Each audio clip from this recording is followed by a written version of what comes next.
Good morning everyone, मेरा नाम सिमरन है। मैं star cancer care and breast clinic से। आज हमारे साथ है डॉक्टर श्रेया और जो कि ब्रेस्ट स्पेशलिस्ट है। हेलो। तो आज हम बात करते हैं कि जनरल पब्लिक के माइंड में जो भी ब्रेस्ट कैंसर को लेके जो भी मिथ्स एंड फैक्ट्स हैं, आज हम डॉक्टर श्रेया के साथ वो क्लियर करेंगे। मैम, क्या ब्रेस्ट में पेन होना कैंसर का साइन होता है? देखिए, ब्रेस्ट जो पेन होता है that is very rarely a cause of breast cancer. मतलब ब्रेस्ट कैंसर बहुत कम पेशेंट्स में एज ब्रेस्ट पेन प्रेजेंट करता है। मोस्ट पेशेंट्स में this is a part of the pre menstrual syndrome. जैसे पेन जो है वो पीरियड्स आने से पहले बढ़ जाएगा, फिर पीरियड्स आने के बाद कम हो जाएगा, या कई लोगों में जैसे विटामिन डी की डेफिशिएंसी होती है तो उनको साइड पे, ब्रेस्ट के साइड पे जो पेन थोड़ा रहता है। हाँ, breast pain can be a symptom of cancer also. So if you have any symptom, please consult your nearest breast specialist. Thank you. हमारा सेकंड क्वेश्चन है कि निप्पल में से डिस्चार्ज आना ये नॉर्मल होता है? निप्पल डिस्चार्ज नॉर्मल हो भी सकता है और नहीं भी। जैसे जब बच्चा पैदा होता है तो निप्पल के अंदर से दूध आता है, दैट इज नॉर्मल। बाद में भी आ सकता है, जो कि नॉर्मल होता है। कई बार क्या होता है कि जो निप्पल के जो डक्ट्स होते हैं, जिनको हम मैमरी डक्ट्स बोलते हैं, उनके अंदर कचरा जमा होने के कारण येलो कलर का, व्हाइट कलर का डिस्चार्ज आ सकता है, जो कि बहुत कई बार ऐसा होता है, सालों साल आता रहता है। तो that is also cause of nipple discharge. या फिर जैसे डक्ट के अंदर कई बार छोटे छोटे ट्यूमर हो जाते हैं, जिनको हम इंट्राडक्टल पैपिलोमास बोलते हैं, उसमें ग्रीन कलर का डिस्चार्ज आता है। लेकिन जो ब्लडी डिस्चार्ज होता है that is a very risky thing, और वो जो है कैंसर का बहुत जिसको कहते हैं मायने रखने वाला एक सिम्टम पेशेंट जो है बताता है कि मुझे ब्लड में निपल में से ब्लड आ रहा है। तो अगर ऐसा कुछ है, किसी भी कलर का डिस्चार्ज है, तो आप एक बार अपने नियरेस्ट ब्रेस्ट स्पेशलिस्ट को जरूर दिखाएं। और कई बार ऐसा होता है कि कुछ बहुत समय तक कुछ दवाइयां लेने की वजह से भी निपल्स में से पानी आने लग जाता है। जैसे गैस की गोली कुछ लोग सालों साल लेते रहते हैं, उससे भी निपल में से पानी आता है। Thank you. मैम, क्या हर ब्रेस्ट की गांठ कैंसर होती है? नहीं, ऐसा नहीं होता है कि सभी गांठ जो है वो कैंसर होती है। बहुत सारे ऐसी गांठें भी होती हैं, जैसे फाइब्रोएडेनोमा हो गया, लाइपोमा हो गया, हमाटोमा हो गया, ये कैंसर में नहीं आती हैं। बट हाँ, अगर ये बढ़ने लग जाए या एटिपिकल कैरेक्टर्स ले लें तो इन्हें निकलवाना सही रहता है। बट जैसे गांठें होती हैं, कैंसर, फिलोड्स ट्यूमर होता है, ये सब जो है वो तो कैंसर की श्रेणी में ही आएंगे। मगर जनरल पब्लिक से हमारा यही रिक्वेस्ट रहेगा कि आपको अगर जरा भी गांठ अपने ब्रेस्ट में फील होती है तो जरूर उसकी जांच करवानी चाहिए।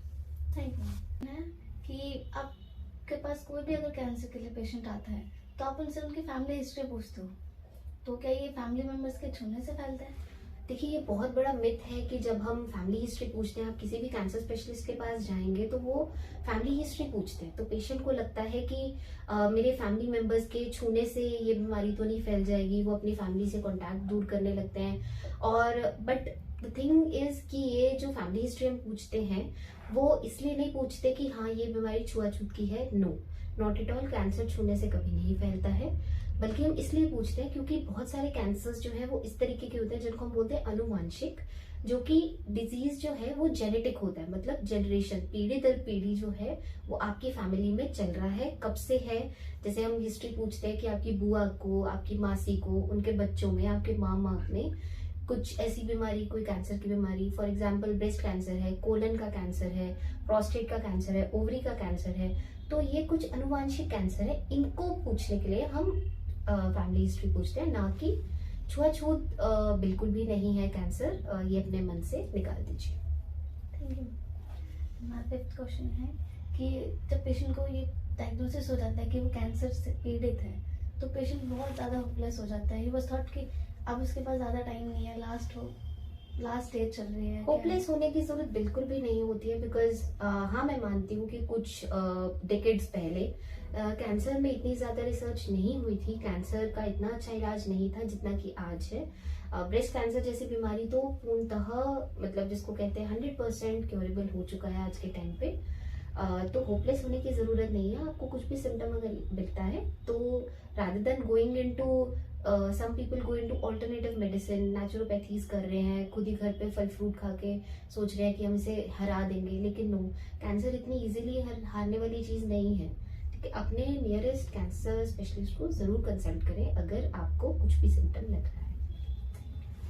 हमारा लास्ट क्वेश्चन है कि आजकल हम कैंसर स्क्रीनिंग का नाम बहुत सुन रहे हैं, तो ये क्या होती है कैंसर स्क्रीनिंग? सो कैंसर स्क्रीनिंग वो होता है कि जब पेशेंट में, आई वुड लाइक टू से not patient, normal human beings, मतलब जो नॉर्मल आम जनता जो रह रही है, जिनको अभी तक कोई सिम्टम भी नहीं है, जैसे बहुत कई बार एजुकेटेड लोग हैं, आजकल बहुत अवेयर लोग हैं, जैसे कि हमें कुछ है तो नहीं पर चलो एक मैमोग्राम करवा के आ जाते हैं, चलिए एक पैप स्मीयर करवा के आ जाते हैं, या आपकी फैमिली में कुछ आपने सुना कि हाँ हमारे दादा को प्रोस्टेट था, फिर हमारे पापा को हो गया, फिर इनको हो गया, मतलब जेनेटिक आपको लग रहा है कि कुछ आपका लीनियज जैसी है, तो कुछ लोग बिना सिम्टम आए ही अपनी जांच कराने चले जाते हैं, and that is a very good thing, जिसको हम कैंसर का स्क्रीनिंग कहते हैं। मतलब अभी आपको कुछ भी सिम्टम नहीं है, बट आप अपने लिए, अपनी प्रिवेंशन के लिए अगर आप टेस्ट करवाने जा रहे हैं तो उसे हम स्क्रीनिंग कहते हैं, और ये बहुत अच्छी चीज है। रिकमेंडेशन है कि 40 से ऊपर हर महिला को एनुअल मैमोग्राम अवश्य करवाना चाहिए। This is a type of breast cancer screening and it's a very good thing. Thank you. तो देखा आपने, आज हमने ब्रेस्ट कैंसर को लेके कितने सारे अपने doubts and myth and facts कितने सारे क्लियर करे। तो अगर आपको ऐसी कोई भी प्रॉब्लम है या तो हमारे क्लिनिक में आके विजिट कर सकते हैं। Thank you.